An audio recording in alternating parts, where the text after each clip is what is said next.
Joining me right now to run through all of the biggest stories of the day. It's former Conservative Special Advisor Charlie Rowley. Good morning to you. Good morning. I suppose I'm going to say former Conservative. Well, lots of people seem to be former Conservatives, including Lee Anderson today. So I'm just wondering, are you a former Conservative in the same way, or are you still a Conservative?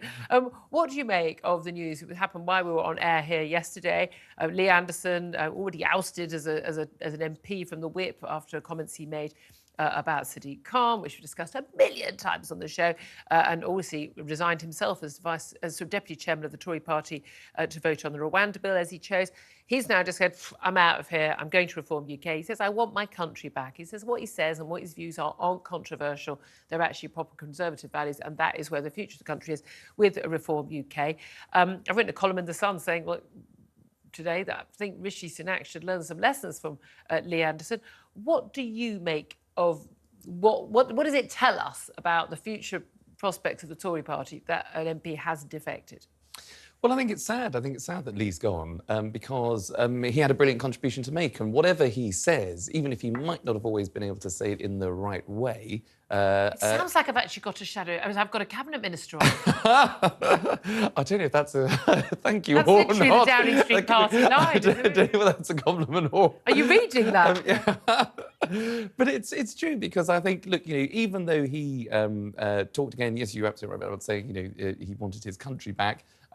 Obviously, the Prime Minister last Friday didn't say that in the same way, but what the Prime Minister was talking about last Friday was making sure that, you know, actually, who runs Britain? Well, the police need to stamp down on the extremists. The police need to do what they can to make sure that everybody feels safe in this country. Yeah, well, he says... No, Rishi Sunak said a lot of nice things, but I haven't met anybody who thought that what he said was going to be backed up by any action, because it hasn't been previously. And then when you ask people to apologise and suspend them for saying the same thing, or you sack your Home Secretary for saying pretty much the same thing, then people don't necessarily trust you. Now, there's a lot of talk that there are other Tory MPs who will follow. Richard Tice, the Reform leader, he has said that he are in talks with other MPs, but they're keeping it completely confidential. Of course, we only knew about Lee Anderson because, I mean, we were told there'd been talks before, but because of they were spotted at some hotel near his constituency, Alan Partridge-style hotel, I have to say. It didn't look like the most glamorous place to decide these things.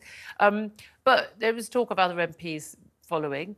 There are still more calls from the new Conservatives groups, the Miriam Cates, the Danny Krugers and others who very much seem to be on the right of the party, basically saying, you know, you need to listen to what he's saying. That's the message our voters want.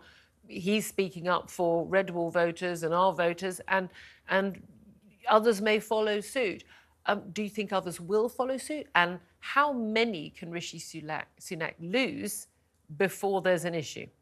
I don't think that others will follow suit, actually, because I think, look, watching Lee yesterday, he didn't actually look particularly happy to be at that press conference. I think he kind of feels he might have been forced into it because he had the whip removed from the Conservative Party now. And he wasn't... They said you have to apologise. Yes. And he refused to apologise. And he sort of clarified what he tried to say by saying he doesn't always articulate things in the right way. So it was a sort of apology, but time had just sort of shifted so much so that he felt, obviously, that Reform was more of a home for him, having moved home once before from the Labour Party to the Conservative Party, now the Conservative Party... And again, we're going to hear this a million times from every Conservative. Oh, well, he's moved. But do you know what? A lot of people you know, are floating voters in that sense. And one could argue back, and I think he probably would, that he hasn't changed his politics. The politics have changed. And again, what is now considered to be right-wing would be regarded as centre ground by most people. I say, you know, saying, you know, you should lock up, you know, people who can be criminals, including shoplifters and stuff, and the idea that you should clamp down on hate marches. I don't think necessarily these marches are all hate marches, but on the people who are making blatantly anti-Semitic statements in their flags and in their chants in these marches every other Saturday in London. The idea that you should, you know, not put up with mass legal immigration when the population have told you they don't want that, and you haven't got the houses for it or any other, you know, public services for it, and that you absolutely should clamp down on illegal immigration and deport people. These are not remotely, as Lee Anderson pointed out, controversial views. They just aren't. They're what most people think. And also what an awful lot of Labour voters think. Now, this is the interesting thing. Patrick O'Flynn, a former Brexit Party MEP, pointed out yesterday, actually, you know, this may cause problems not just for the Tory party, but also for the Labour Party, because Reform candidates like Lee Anderson could actually appeal to an awful lot of Labour voters who went over to Boris Johnson, Brexit in 2019, don't want to vote Tory anymore, don't really want to vote Labour anymore. Keir Starmer doesn't represent them either. And actually, Reform UK would be a good home for them.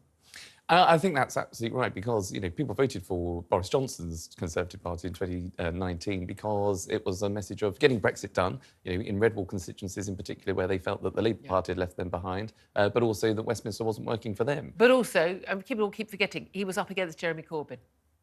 He was, but... I don't think you can underestimate the significance of the not Jeremy Corbyn vote as well, and as you say, also the Brexit vote.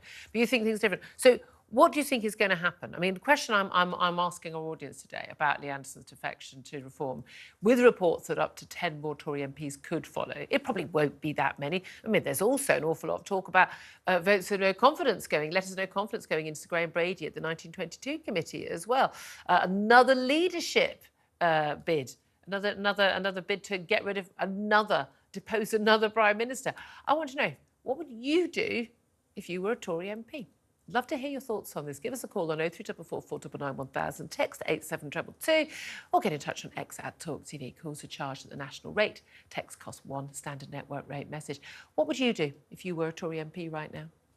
Well, I'd make sure that I'd stay with the Conservative Party because at the end of the day, the Prime Minister is either going to be Rishi Sunak or Sir Keir Starmer. A vote for reform will potentially let Labour in through the back door. That's something that Lee himself has said could happen. So it is slightly, odd, but also sad that Lee's had to leave the party. I feel as though he's had to leave to join Reform. Oh, but isn't that the point then? So if... But what about staying in the Tory party and ensuring that the Tory party policies change? Well, that's what you can do, and that's why you've got people like you just mentioned, Danny Kruger and Miriam Cates, that have set up this new Conservative group. You've obviously got the Liz Truss sort of popcorn group. You've got the One Nations, but that's the essence of the Conservative Party. It is a party that can represent everybody in this country.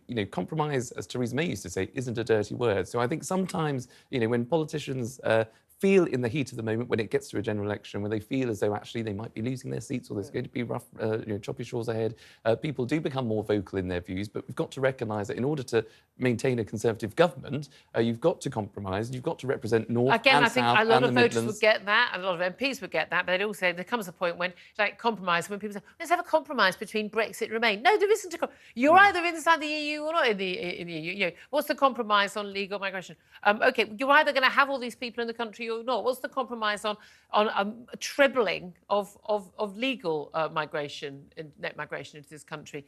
It's either going to go up or it's going down. That's not a compromise. There are some things you either think that people who shoplift for the 100th time should be behind bars, or you don't. I mean, I don't think we can continue to compromise now. One final question on this, though.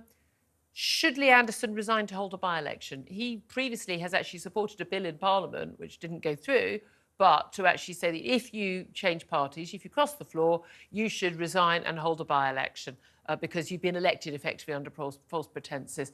Do you think you should stand by that?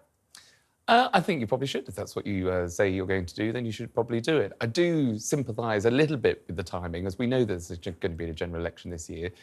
Is it, worthy of the taxpayer spending money on that by-election? But I think... Yeah, that's the only defence. Otherwise, 100% he should resign and hold the by-election. Totally. And allow people... Look, he said himself it's a gamble, him joining Reform. It's a gamble for Reform, letting him into the fold. Those were his words yesterday at the press conference. So it would be a gamble to see whether, if a by-election was called, whether constituents of Ashfield will want to re-elect him as a Reform MP or not.